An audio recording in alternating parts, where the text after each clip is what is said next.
feeling a little bit smug that I've been able to capture this content for my YouTube channel today. I was out capturing content and this was a particularly cool capture. These two cyclists are cycling two abreast, which is allowed by the highway code. And then these cyclists can't be overtaken because it's a really bendy road for some time. So that's a cool capture all by itself.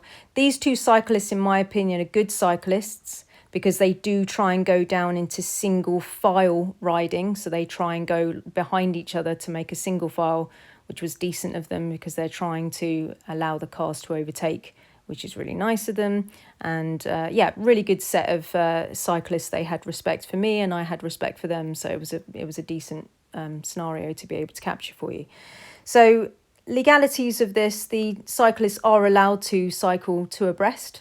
And it can be safer for them to do that if they're, especially with younger riders like children who don't have as much experience, or just people who don't have as much experience. It could be safer in certain situations for them to be two abreast if the circumstances allow that, or if there's larger groups of bikes. But they do have to have respect for the cars behind, and they should be allowing the vehicles to overtake them when possible if a road is kind of narrow or very busy. So they should be going down to single file traffic. But like I say, I think that these two cyclists are really decent, and we both respected each other highly. The distance from the cyclist should be 1.5 meters, 1.5 to stay alive in a kind of town area. So slower moving speed limits should be 1.5 to stay alive, just to be very careful of cyclists going around potholes. Potholes are very... well, there's a lot of them, isn't there? So cyclists could go around potholes. They may even be blown by wind. They may be struggling with weather conditions and stuff like that. And they could just be overly wobbly. So be very careful about when you overtake. Make sure your mirror work is excellent, and make sure that you are truly aware of what's going on up ahead. Make sure that you can see enough of the road to be able to overtake when you choose to do so. Now, the point of this video really for learners is, guys, I'm going to say it again. You have to have the balls to slow the people behind you down, right?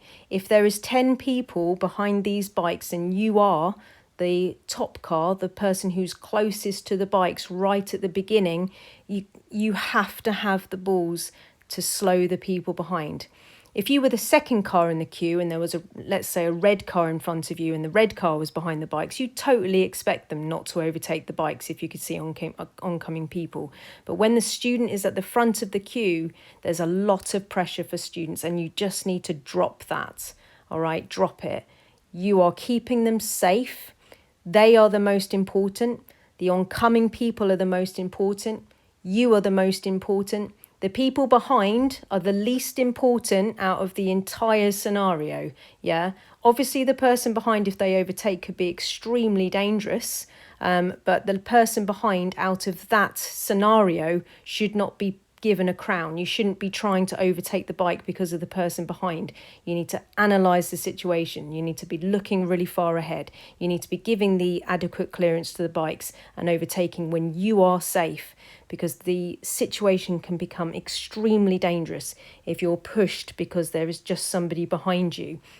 So make sure that you can see the road ahead of you very, very clearly, and make sure that you're listening to your gut instincts and inner voices when you actually decide to overtake. My absolute strongest advice to learners is trust your inner voice and gut instincts, and rely on the statement, if you don't know, don't go. Don't do any guessing. Rely on your feelings and trust in your feelings. Your feelings are there for a reason. Follow them.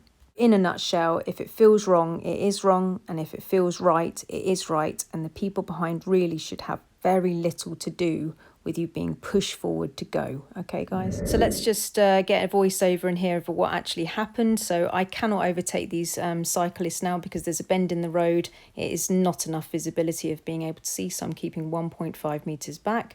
I'm aware of a road on the left. People may pull out of that and frighten the bikes. I'm looking as far ahead as physically possible, and I've noticed that there's parked cars on the left, and I've now noticed that there's oncoming vehicles. The bikes have to give way to oncoming vehicles just like any other vehicle on the road. and also so do I. So I'm giving 1.5 metres. I'm now checking my mirrors to see if anyone's overtaking me. I'm considering using the gap on the left if any more oncoming people come, but there isn't. I think about overtaking here, but I can't see enough, so I decide to come back in, and I've got the balls to hold up people behind me, because if I can't see, they can't see. So I'm keeping my 1.5 metres of space behind the bikes here. Now, as you can see, this is actually a double bend, so again I can't overtake now because I can't see around the corner. Bless these cyclists, they've gone down to single file riding for me, and now I'm looking ahead, I'm checking my mirrors, and I think, yeah, I can see enough now. So I check my mirrors and I pick up my speed to promptly overtake them, and as I check my mirrors to the left, I come back in. It's important that I promptly overtake the bikes because I don't want to be on the wrong side of the road for too long, but I must make sure that I don't break the speed limit. Okay, guys, I really hope that helps, and I'll speak to you soon.